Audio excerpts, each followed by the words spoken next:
Perkenalkan, nama saya Rahmat Kurniawan dengan NIM channel D024009.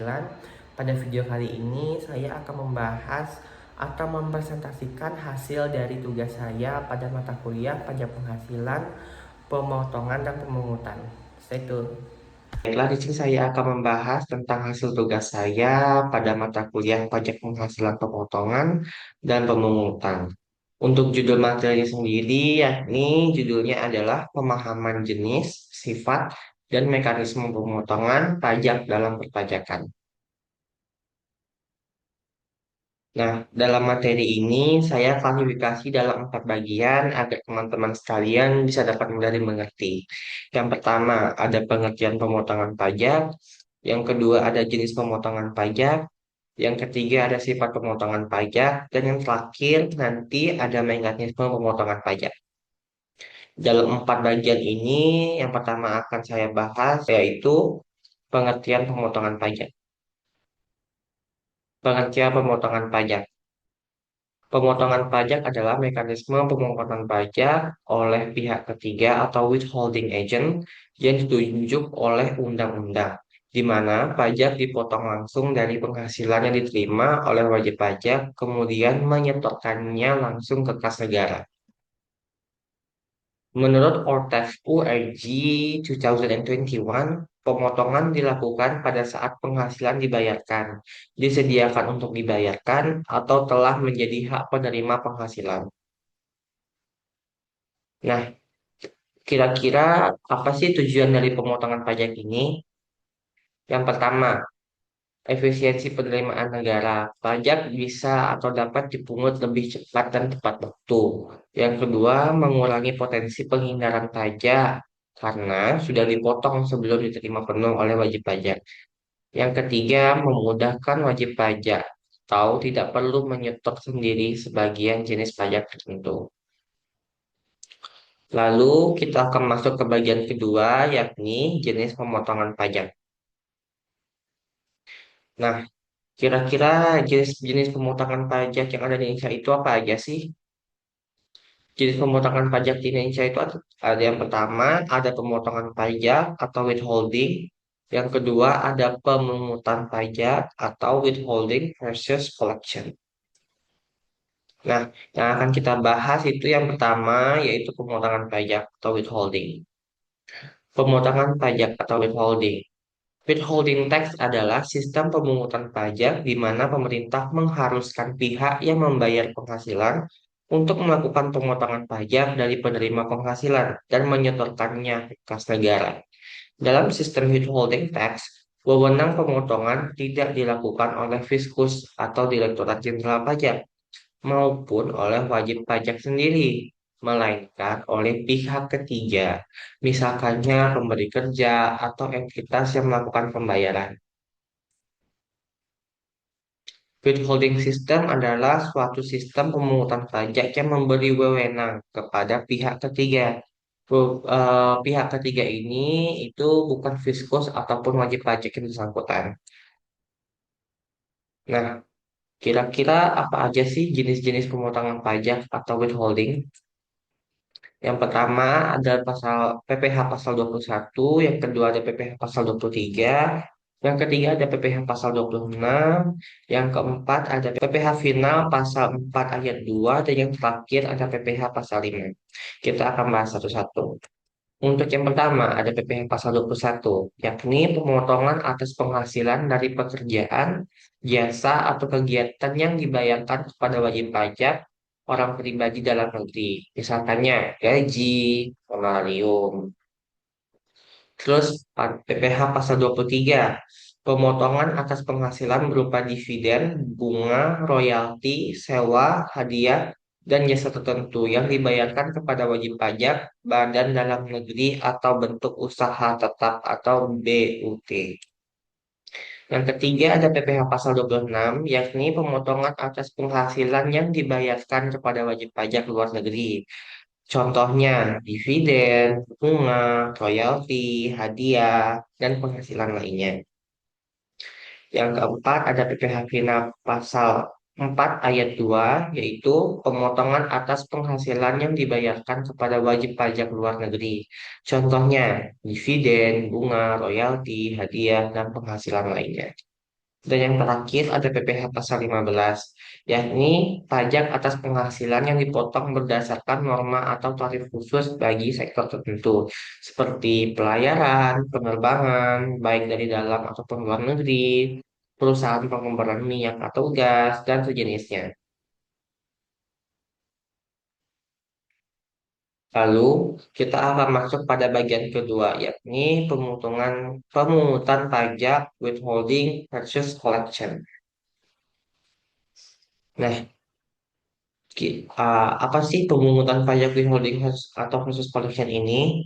Pemungutan pajak dilakukan biasanya atas nilai bruto atau nilai kotor transaksi tertentu oleh pihak yang ditunjuk atau pemungut, bukan pemberi penghasilan dan bukan pemotongan penghasilan pribadi. Nah, yang termasuk dalam pemungutan pajak atau withholding versus collection ini, yaitu PPh pasal 22. Yaitu pemungutan atas kegiatan seperti impor, pembelian barang oleh pemerintah, penjualan barang industri tertentu, dan barang mewah. Pihak yang ditunjuk termasuk bendahara pemerintah, bank devisa, importir, ATM, dan sebagainya. Nah, ini merupakan jenis-jenis mekanisme pemungutan pajak withholding versus collection. Yang pertama, jenis mekanisme pemotongan. Pasal pajaknya yakni PPh pasal 21, objek atau penghasilannya itu ada gaji, upah, honorarium. Ini tuh untuk orang pribadi, sifatnya tidak final. Yang kedua ada pemotongan, pasal pajaknya PPh pasal 23. Objek atau penghasilannya dividen, bunga, royalti, sewa, jasa tertentu, tapi itu yang bersifat dalam negeri. Maksudnya ruang lingkupnya dalam negeri. Sifatnya itu tidak final. Yang ketiga ada pemotongan, yang ketiga jenis mekanisme pemotongan, yakni pasal pajaknya yaitu PPh pasal 26. Objek atau penghasilannya penghasilan kewajib pajak luar negeri. Sifatnya tidak final. Yang keempat ada pemotongan atau final. Pasal pajaknya PPh pasal 4 ayat 2. Objek atau penghasilannya sewa, konstruksi, hibah, deposito, real estate, dan sebagainya. Sifatnya final. Yang kelima ada pemotongan atau final. Pasal pajaknya yaitu PPh pasal 15. Objek atau penghasilannya yaitu pelayaran, penerbangan, pengeboran, dan sebagainya. Sifatnya final. Dan yang terakhir ada pemungutan. Pasal pajaknya PPh pasal 22. Objek atau penghasilannya impor, pembelian barang pemerintah, barang industri, dan barang-barang mewah. Sifatnya tidak final. Berikutnya kita akan masuk ke dalam bagian yang ketiga, yaitu sifat pemotongan pajak. Nah, ini sudah saya rangkum dari semua sifat-sifat pemotongan pajak agar teman-teman sekalian lebih mudah mengerti dan mudah memahaminya. Ini yang pertama, sifat pemotongan pajak yang pertama dilaksanakan oleh pihak ketiga, tapi ini bukan dari fiskus ataupun wajib pajak. Ini bisa jadi itu bendahara koperasi, bendahara kantor keuangan, ataupun orang-orang di finance ataupun orang-orang keuangan. Itu biasanya mereka itu kalau misalkan kita menggunakan sistem withholding, biasanya gaji atau upah yang kita dapatkan itu telah dipotong otomatis oleh orang tersebut atau pihak ketiga tersebut. Tapi pihak ketiga ini bukan fiskus atau dari DJP ataupun bukan dari wajib pribadinya langsung. Yang kedua, ada bersifat wajib berdasarkan undang-undang. Yang ketiga, memotong saat pembayaran dilakukan atau hak penghasilan muncul. Yang keempat, final. Kalau final itu tidak bisa dikreditkan, tapi kalau tidak final masih bisa menjadi kredit. Yang kelima, final. Tidak masuk hitungan SPT. Kalau tidak final, bisa dikurangkan. Yang terakhir, mempercepat penerimaan pajak dan memastikan kepatuhan.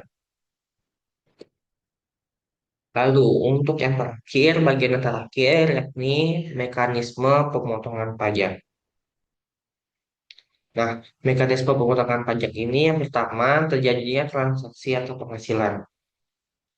yaitu pemotongan pajak terjadi ketika ada pembayaran penghasilan, misalkannya gaji, honorarium, dividen, bunga, sewa, atau jasa.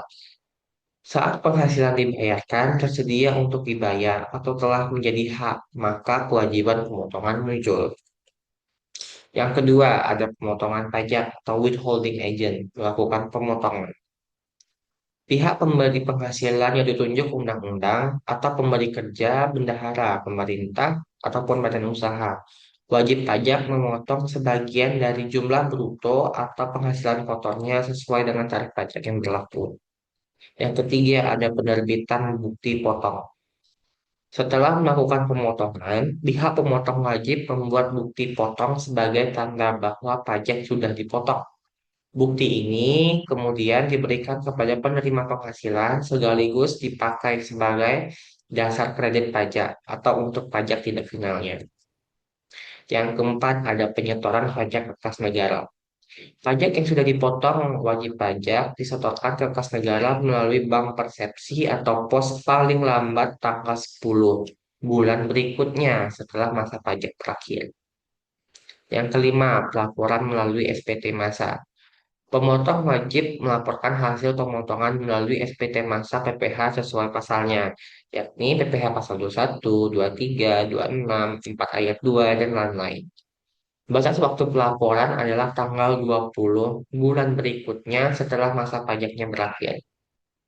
Dan yang terakhir ada kredit pajak oleh penerima penghasilan. Untuk pajak tidak final, penerima penghasilan dapat mengkreditkan pemotongan pajak dalam SPT tahunan. Untuk pajak final, pemotongan dianggap pelunasan dan tidak bisa dikreditkan. Nah, kesimpulan dari materi yang telah saya jelaskan tadi, pemotongan pajak adalah mekanisme utama perpajakan dengan sistem withholding tax. Dilakukan oleh pihak ketiga, tapi bukan dari pemberi kerja. Maaf, dilakukan oleh pihak ketiga, yakni pemberi kerja, bendahara, ataupun badan usaha, yang merupakan wajib memotong, menyetor, dan melapor kepada pihak yang berwenang.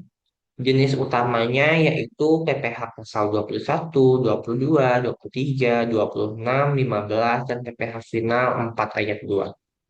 Sifatnya itu wajib dan mengikat, bisa final ataupun tidak final.